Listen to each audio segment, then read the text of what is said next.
Olá, sejam bem-vindos aí à primeira reunião da Airmanship.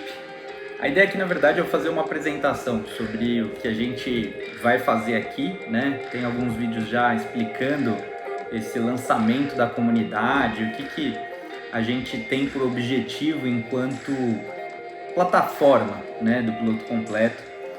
Mas eu queria abordar aqui um pouco de detalhes sobre conteúdo. Então, tem muita dúvida de, tá, legal, vamos falar de parte técnica, parte não técnica, né? Então, hard skills, soft skills, ou algumas pessoas falam também non-technical skills, enfim, a gente vai falar de comportamental, outro nome, né?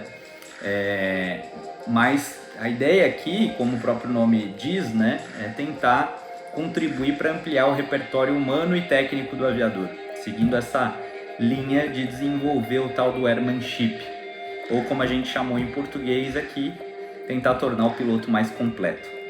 Então, esse é o objetivo da comunidade, ela busca atender a um conceito que a gente não tem no Brasil, né? Que é o lifelong learning, tá? Então, você não tem nenhuma outra oportunidade no Brasil de participar de uma plataforma onde você possa se desenvolver continuamente ao longo de todas as fases da sua formação, né? Então, para quem está começando lá a buscar um curso do PP, PC, se formar, fazer a formação inicial, você tem aí cursos online, cursos presenciais, né? Você tem nos presenciais escolas, né, que passaram a se chamar CIAC, Centros de Instrução da Aviação Civil, tem os aeroclubes ainda, né? Felizmente a gente ainda tem muitos desses espaços no país que são grandes e tradicionais comunidades de aviação, que é o que a gente tenta construir aqui online de uma forma, né, mais abrangente, uma forma nacional de criar esse espírito de comunidade, tentando aí criar um grande aeroclube, vamos dizer assim, com todo um material que, como eu disse, respalda não só essa formação inicial, mas também todo o desenvolvimento da carreira, passando por, então, dessa fase onde você só tem a oportunidade de ter conteúdo e aprendizado por escola, aeroclube, centros de instrução da aviação civil. Depois existem algumas plataformas onde você pode buscar cursos, né? Então, cursos específicos sobre algum assunto, equipamento, em termos de, né, GPS, ferramentas de navegação, de planejamento, enfim, você tem esse tipo de oferta hoje na aviação. Você tem cursos preparatórios aí para a seleção. Então, o fato é que, veja, tudo é compartimentado. A gente tem uma realidade no setor que é você ter que pular, né, de provedor de serviço, vamos dizer assim, provedor de serviço, buscando aquilo que você precisa a cada momento.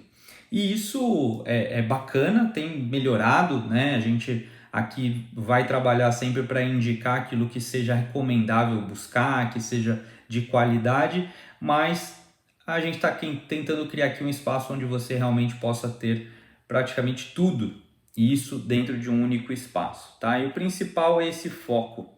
A gente quer falar aqui da parte técnica, mas também da parte comportamental. E aí tem muito espaço nessa área, porque de fato, fora algumas ofertas aí de serviços de coaching ou de preparação para a seleção, você não tem nenhum tipo de serviço ou de plataforma para você se desenvolver no lado comportamental de maneira contínua, né? Então, formação inicial, formação para a vida profissional, entrou nas principais linhas de carreira hoje, onde tem a maior parte dos aviadores no Brasil. Linhas aéreas, aviação geral / executiva, estamos falando ali de empresas de táxi aéreo e operadores da aviação executiva, empresas que têm aeronave, né? Muitas empresas aí são de grupos do agro, né? Que tem aeronaves, pessoas e empresas do setor financeiro, enfim. Então, nesse meio, está boa parte da nossa aviação. E aí, quando a gente fala o aviador empregado, né, a gente está falando que o desenvolvimento dele passa a estar muito atrelado ao que a empresa em que ele trabalha oferece. E quem está numa grande empresa hoje, que voa aeronaves, né, da aviação comercial, seja um narrow body ou um wide body, vai estar sujeito ao que a empresa oferece de treinamento. A gente tem visto, claro, um grande esforço de todas as companhias por manter proficiência, né? Especialmente depois desse período de pandemia, quando infelizmente o mundo parou de voar, né? Ou se manteve muito reduzido. A única oportunidade desses aviadores é dentro da empresa, ainda que ela procure fazer um refresh, né? Ainda que tenha seus treinamentos além do que é obrigatório, às vezes por regulamentação, a formação de muita gente, no sentido de continuar esse processo de desenvolvimento, ele está totalmente dependente da empresa. Quando a gente sai desse âmbito 121, né? Então a aviação de transporte público aéreo regular no país, as coisas começam a se complicar um pouco, né? Se você não voa ali uma aeronave type rating, as chances de você estar inserido num curso, num treinamento que esteja envolvendo um grande centro de treinamento, né, uma instituição qualquer certificada sobre o RBAC 142, por exemplo, né, ou lá fora, o ambiente FAA, Part 142, você não vai ter acesso a treinamentos que normalmente envolvem um processo mais rigoroso, de mais qualidade, né? Então, 121, pessoal que ainda tem algum tipo de type rating, tem essa formação com o empregador. Daí para baixo, vamos dizer assim, em termos de horas dedicadas à formação ou treinamento e recorrência de treinamento do aviador pela empresa, vai se diminuindo bastante, né? Então, as empresas aí do transporte aéreo público não regular, seja do 121, existe empresa assim no Brasil, ou 135, os táxis aéreos, você tem um programa de treinamento do operador que está ali desenhado, às vezes com utilização da própria aeronave, às vezes com algum tipo de dispositivo, mas tem esse treinamento dentro da empresa ainda, e a gente sabe que os níveis de qualidade aí começam a realmente depender muito mais do empregador, da organização que a pessoa está vinculada enquanto profissional, né, da aviação, aviador, do que a legislação ou a melhores práticas internacionais. Ou seja, da mesma forma, independente se você está na 121 ou num operador 135, ou até, para finalizar esse grande bloco, né, na 91, tá? Não estou esquecendo dos pilotos do agro e tal, mas são operações e situações diferentes, tá? Mas a gente está falando aqui por enquanto, desse grande grupo. A gente pode dedicar até uma reunião a falar sobre os pilotos do agro, inclusive é uma linha de carreira admirável, porque a dificuldade para inserção no mercado também é bastante grande, mas é um papo para outro momento. Nesses grandes grupos de aviadores profissionais, que podem estar no mercado há 1 ano ou há 30 anos, a formação deles e o desenvolvimento contínuo deles está muito associado ao que a empresa oferece. Muito pouca gente que é dessa realidade, vamos dizer, se esforça para se desenvolver além do que a empresa exige dessas pessoas. E aí, lógico, eu estou aqui para dizer sim, isso é muito importante. É muito importante que as pessoas vão além do treinamento que elas têm por parte da empresa, né? Por vários motivos. Seja por empregabilidade, então, e a empregabilidade eu estou falando de manter o próprio emprego, né? Então, se você tem uma base de conhecimento, habilidades e atitudes, portanto competências maior, fica mais fácil você gerenciar aquilo que você é exigido para o seu dia a dia ou dentro dos treinamentos periódicos e recheques, enfim, né? Então é extremamente importante sobrar. Eu costumo conversar isso com alguns amigos, que é essa ideia de que o airmanship é uma capacidade enquanto aviador.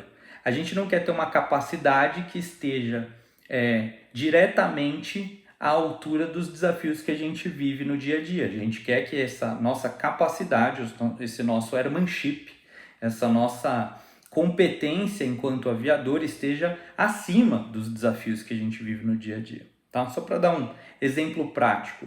Eu tenho dificuldade de voar corredores visuais. Tá? Em São Paulo, Rio, qualquer terminal onde você tenha circulação visual com a obrigatoriedade ali de seguir corredores visuais. Pô, se para você isso é difícil, né, por si só, voar um avião em perfeitas condições, sob condições visuais, né, é difícil fazer a coordenação por rádio, saber quais são as restrições de altitude. Pô, imagina você tá no avião bimotor e tem uma pane. Começa a ficar carga além do... Não, mas Marcos, nesse caso é fácil. Pane, aí é pane. Então eu estarei em emergência, vou declarar emergência e eu saio picotando o corredor à vontade. Tudo bem. Se você tem uma outra situação, menos grave até, pode te colocar numa situação, às vezes, mais perigosa, né? Qualquer problema com o passageiro a bordo, se você não se sentir bem, se tiver um copiloto com você e esse copiloto não se sentir bem, se você tiver em meio a essa situação de corredor ali, tá voando visual, mas você sabe que um pouco à frente você vai perder as condições visuais. Então, precisa sobrar airmanship, precisa falar, não, legal, tá bom, tô aqui voando com piloto automático. Esse é outro ponto que a gente vai falar muito aqui. Automação, uso da automação, uma das competências ICAO para os pilotos de avião nos próximos 20 anos. Né? Já desde os últimos 20 para os próximos 20, mas não dou conta de voar o piloto automático e acho complicado voar corredor visual. Cara, como é que está a sua carga de trabalho? Você está lidando com esse tipo de situação. Então, esse grande bloco de aviadores profissionais, tá? Para falar de quem está no mercado, está empregado e está sujeito a treinamento periódico, precisa ir além, precisa pensar sobre, Marcos, estou na 121, me ajuda aqui, você está falando isso, por que eu vou buscar treinamento fora da empresa? Não é errado. É errado eu buscar referências diferentes daquilo que meu empregador quer para o meu voo. Não é errado. Até porque, assim, a filosofia que é adotada na empresa que você voa, muito provavelmente ela é inspirada, vamos falar assim, né? um termo meio artístico, mas ela é inspirada em referências, né? Essas referências podem ser o fabricante da aeronave que você voa lá na sua empresa, uma agência reguladora, uma associação internacional de transporte aéreo, tudo isso pode estar influenciando aquele modelo de treinamento. E é muito legal que você entenda por que aquele modelo de treinamento, ou modelo de operação, existe.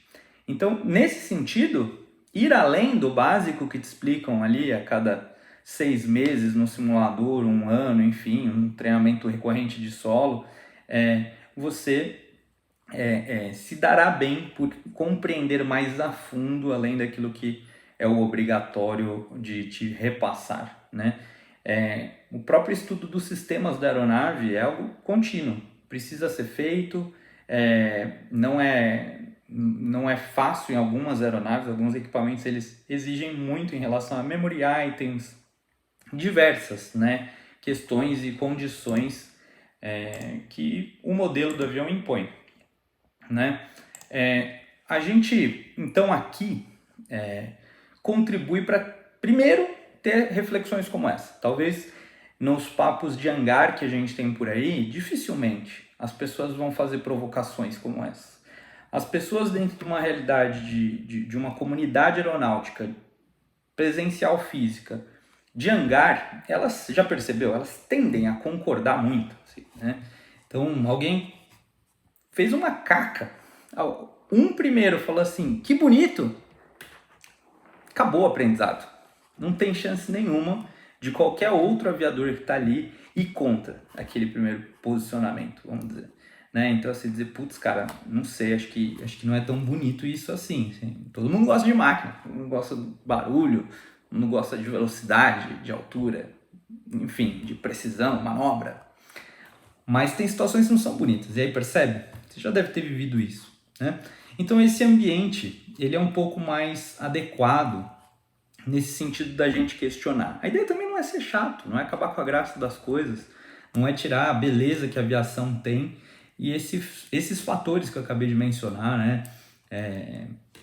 Aeronaves que tem som belíssimo, manobras que são de uma precisão e controle inspiradores, né? Mas é isso, que sirvam para a gente curtir e tirar disso sempre, de tudo, tirar aprendizados, né? E melhorar enquanto aviadores. E aí, lembrando, melhorar, aumentar o airmanship, portanto, ter mais airmanship ajuda a melhorar a minha forma de conseguir lidar com carga de trabalho e o resultado sempre lá na frente é a segurança. Tá? Então, assim, mas um voo muito seguro é um voo chato. Isso é uma coisa que às vezes eu vejo algumas discussões, né? Eu acho que a gente tem que mudar a interpretação em relação a algumas coisas, né? Você tem voos de acrobacia que são extremamente seguros, né? Por quê? Porque eles são conduzidos dentro de algumas práticas internacionais onde você tem um box, você tem a altura correta e dentro de todas as, vamos dizer, restrições, como tudo na aviação tem, você consegue ali naquele momento fazer algo que ainda assim é super bacana, super inspirador, super legal, né? E aí um ponto que começa a ir para esse lado de documentação, vamos dizer, que é a base do que a gente vai usar para fazer aqui. Então, que nem eu falei, o próprio avião começa lá no primeiro capítulo, Limitations, né? Então, assim, a maior parte dos manuais de aeronave que você vai abrir, eles já vão dizer, olha, deixa eu te explicar uma coisa, você sabe que eu sou um avião, né? O que eu não faço? E aí ele começa a dizer o que ele não faz. Eu não passo de tantos RPM, eu não entrego mais do que tanto de pressão de manifold, eu não tenho capacidade de voar acima de certa altitude, eu não levo mais do que certo peso. Pessoal, leva sim! Não, ele diz, não levo. E por que ele diz não levo? Porque ele precisa dizer aquele peso para todas as situações que virão a seguir no manual. E são situações normais e anormais. Então as pessoas já criam uma condição logo no começo de tentar superar um limitation que depois vai falar, não é superável nessa situação. Mas é só nessa situação. Pois é. Mas foi bem naquela situação que infelizmente muita gente se viu. E aí o limitations não estava respeitado, né? Então, documentação é algo que salva vidas, antes de mais nada. E para ser mais, então, para o dia a dia das pessoas que são mais aventureiras, vamos chamar assim, documentação salva emprego. Tá? Então, se a sua carreira tem sido difícil e os conflitos entre pessoas prejudicaram em algum momento a sua vivência enquanto aviador, talvez seguir mais papéis seja um segredo que eu posso te contar de um ponto de vista que eu tenho, da experiência que eu tenho, mas de fato do que a gente vê, né? É um mundo onde as coisas escritas, né, elas não se alteram, elas são defensáveis. Às vezes o comportamento das pessoas é numa situação, depois é outro em outra. Então, na sua experiência de aviação, volta de novo. Manter o seu airmanship além do que você precisa para aquilo que você faz, seguir os procedimentos para que você não precise cair em discussões de conflito pessoal, né? E aí, claro, ainda assim, desenvolver habilidades comportamentais para que você possa evitar, ao longo da sua carreira, transtornos, desvios e conflitos. Tá? As divergências de opinião, é isso que eu estava falando, começam a surgir lá desde o PP teórico, quando dentro da sala alguém acha um Bonanza bonito, outro acha um Cirrus bonito, um acha o Boeing o melhor avião do mundo, outro acha o Airbus o mais interessante. Isso começa logo cedo e eu acho que a gente trabalha muito pouco para lidar com isso, né?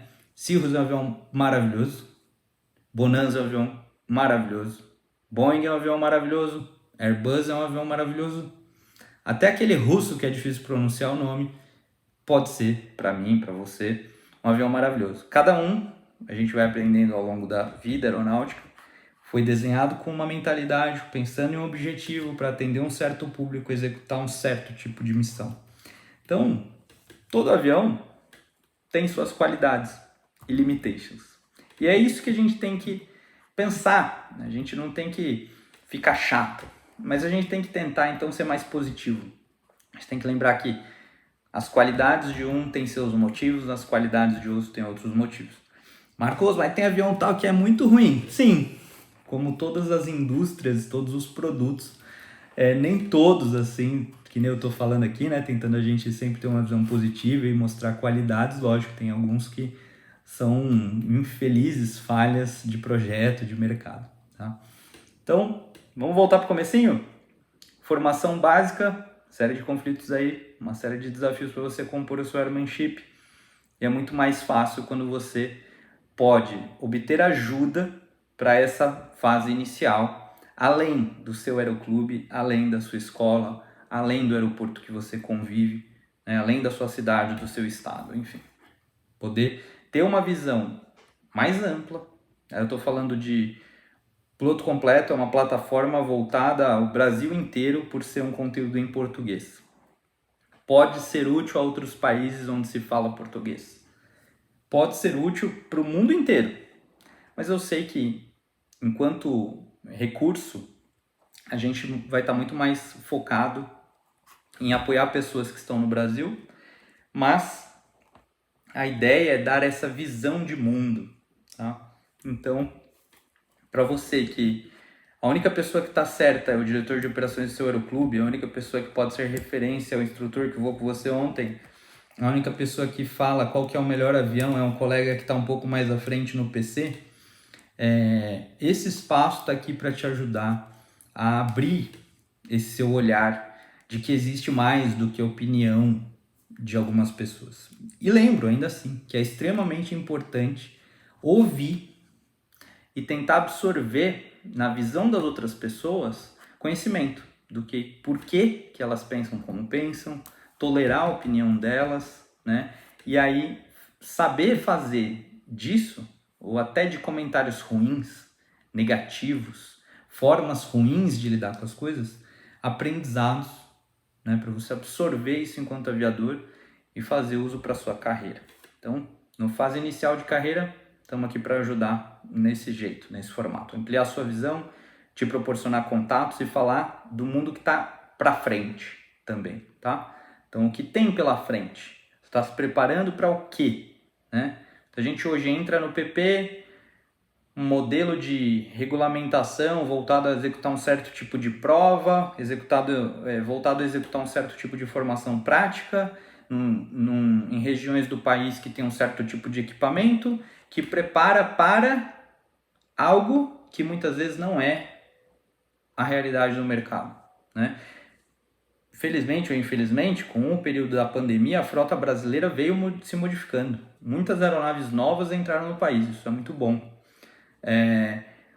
Pena que tenha tido que ser um período tão crítico, né? Para que a economia se mexesse e as pessoas decidissem transformar, inclusive porque muitas dessas ações, embora a gente pense, não, quem compra avião tem dinheiro, o fato é que muita gente procurou mudar o posicionamento em relação à aviação pistão para turbohélice para poder não pagar avigás e pagar querosene.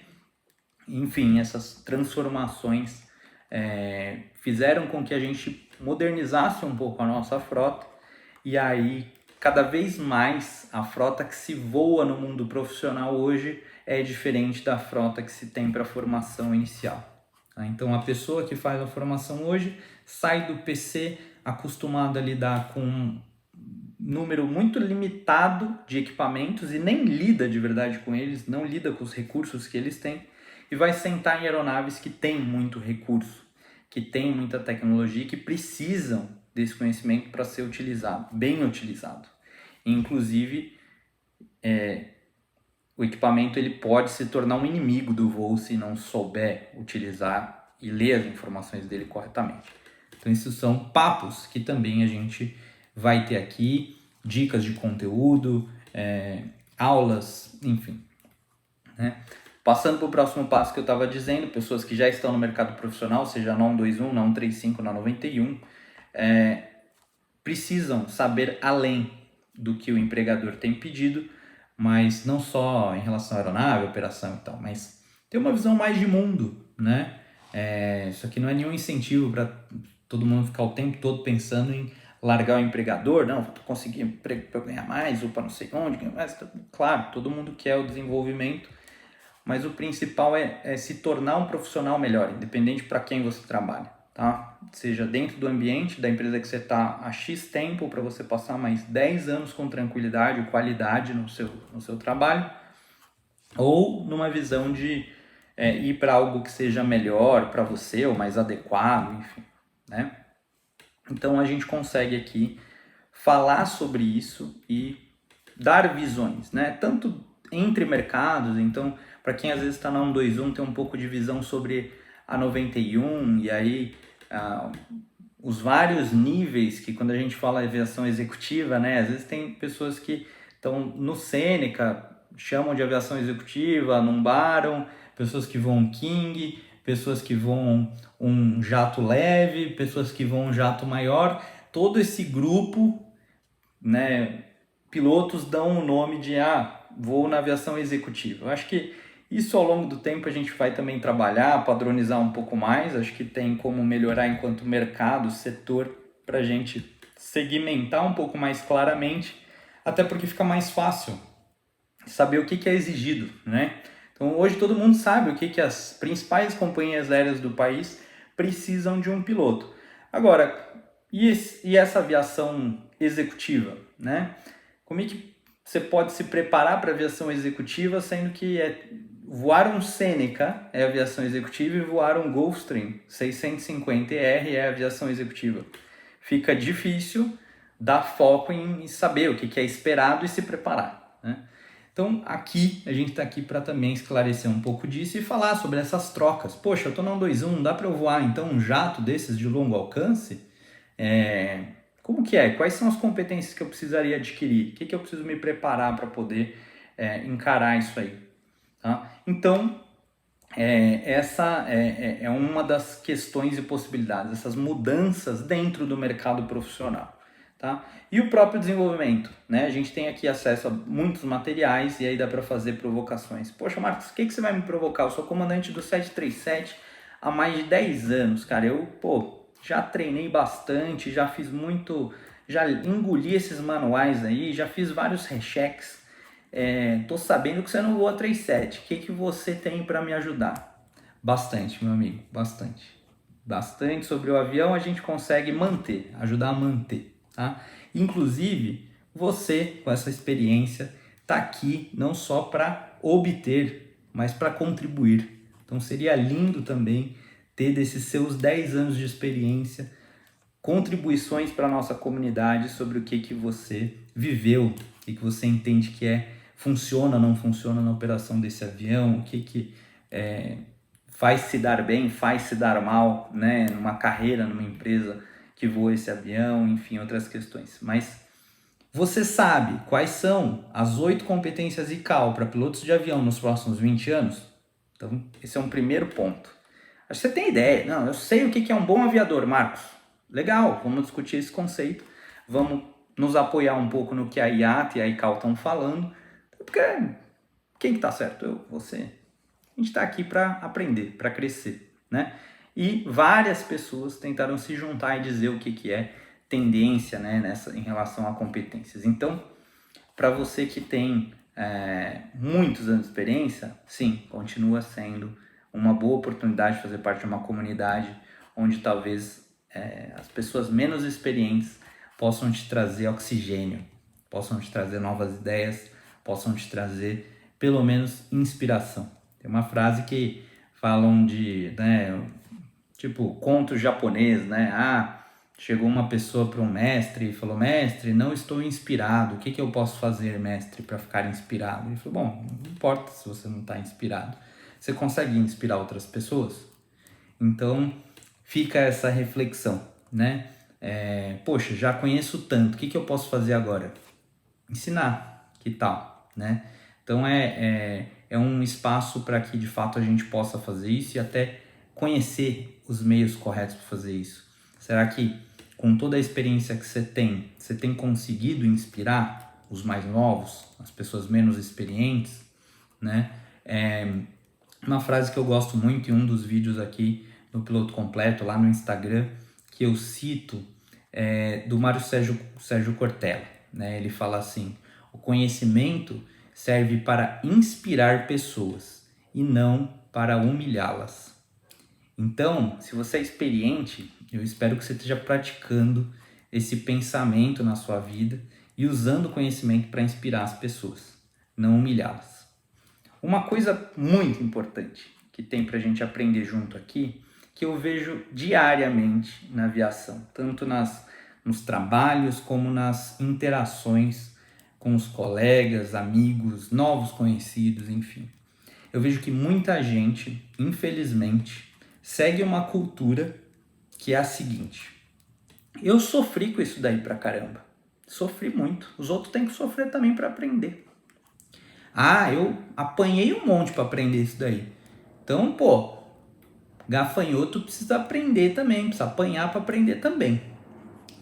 Será que esse tipo de raciocínio é o que vai construir a aviação que a gente quer no futuro? Então, se eu é Einstein isso daí, né?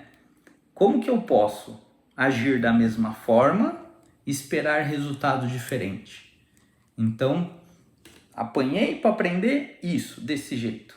Próximo vai apanhar de mim, porque são ricas e importantes lições.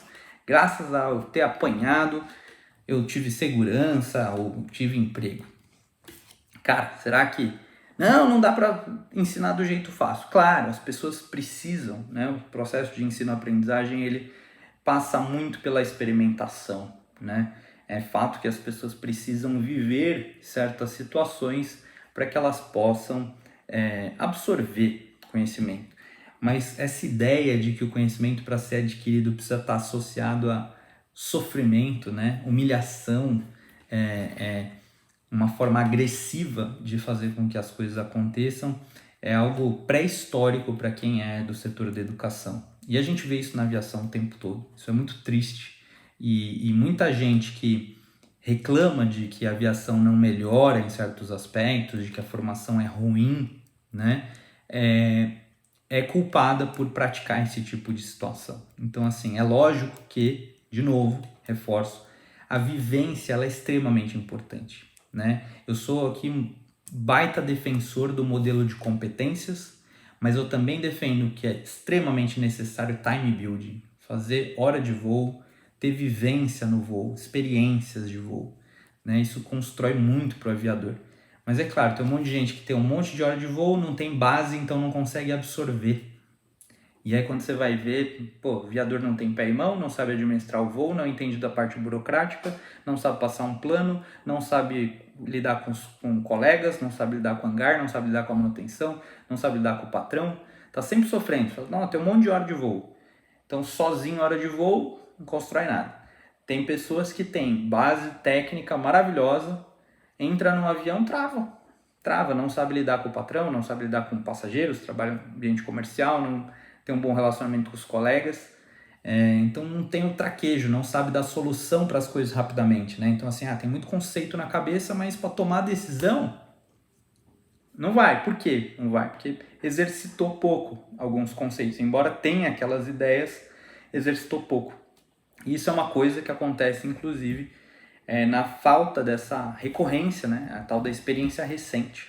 Eu gosto muito de fazer esse trabalho do piloto completo e tudo que eu mexo de conteúdo, porque isso ajuda a me manter. Hoje eu não tenho o voo como profissão, né? Eu amo o voo, conheço bastante sobre isso, estou sempre estudando, mas eu sei que quando eu vou assumir comando de uma aeronave, geralmente eu tenho que estar com um amigo, alguém que vai me apoiar para garantir que eu tenha aquela fluidez no voo, né? Chegar, saber preparar o avião de uma forma mais eficiente, já ter as coisas planejadas, ter feito um bom planejamento de voo, executar isso, né? Normalmente meu voo é por hobby mesmo, então é sempre ali, sempre por hobby, né? Eu não trabalho, então Eu tenho que tá ali para as pessoas, ao mesmo tempo que tem que estar tirando a ferrugem, né, do voar. Então, é muito importante que eu tenha algum tipo de preparo fora do voar que me ajude na hora que eu chego para o voo,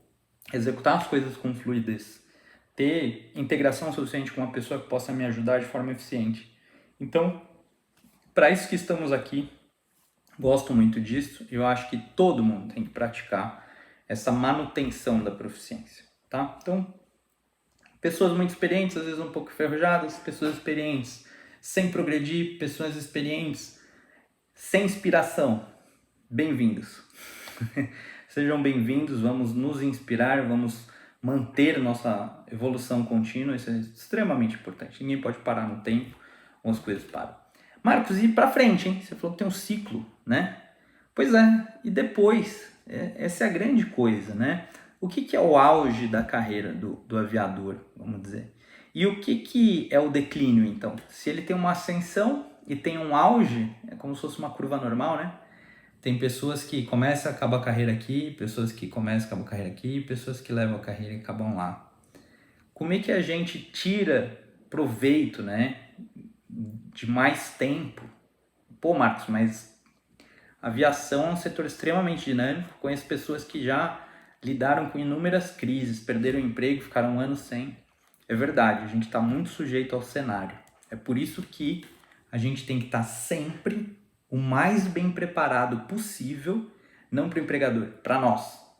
Então, por nós, enquanto profissionais, a gente tem que manter proficiência do voo, proficiência de conhecimentos em relação ao mercado, proficiência de conhecimento em relação às máquinas, equipamentos, né? Você está voando hoje uma máquina, o que você conhece sobre outras? Né? Pessoa que está no Boeing, vai falar com alguém que voa Airbus, já vi inúmeras situações como essa. É muito legal quando a pessoa tem iniciativa de conhecer. Mas tem muita gente que é simplesmente aquela brincadeira velha lá do PP, tava falando. Ah, cara, eu vou avião, você voa videogame. E aí acabou a oportunidade de aprendizado, né? Acabou. É aquilo. Não, mas eu não vou te contar, porque eu apanhei muito para aprender. Você vai ter que apanhar para aprender. O dia que você mudar de empregador, você perder seu emprego lá e for voar nessa empresa aqui, aí eu te ensino. Terrível. Isso é, infelizmente, muito mais comum do que as pessoas vão te dizer no começo. Talvez você já tenha descoberto, você está um pouco mais para frente. Mas é muito difícil de aceitar, né? Como eu falei, para quem é de setores de gestão de negócio, de educação, esse tipo de postura é literalmente quase que pré-histórica. E dentro da aviação, que é um setor que aprende tanto, né? Embora a gente tenha tido tantos terríveis acidentes e tristes perdas, é um dos setores em que mais se aprende com o erro. Eu não tenho dúvida de que a aviação é um exemplo em aprender com o erro. Né? Esse processo que a gente conseguiu consolidar ao longo do tempo de investigação de acidentes, de entender fatores contribuintes, de afastar a questão culpa para poder entender o que foi que aconteceu para que não se repita, é fantástico na aviação. Então, o que está no terço final da carreira, vamos dizer? Transições, ajustes e, eventualmente, até a saída da aviação. Quem está aí para falar para você sobre quais outros setores você pode se dar bem? O que você fez lá no começo? Muita gente tem uma graduação em outra área.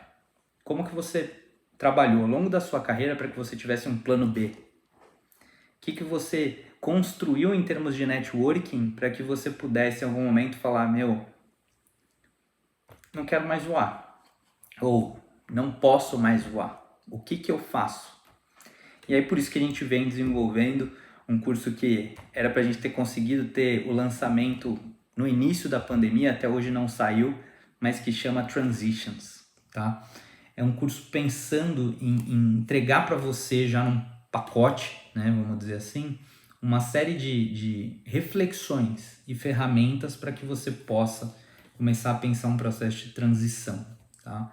Seja ela em razão de ter perdido o emprego ou por decisão sua, por qualquer motivo que você tenha também tomado essa decisão. Então, qualquer que seja a razão para você ter decidido fazer uma transição, tá? Ou que tenha sido necessário para você. Mas é super importante pensar essa fase final.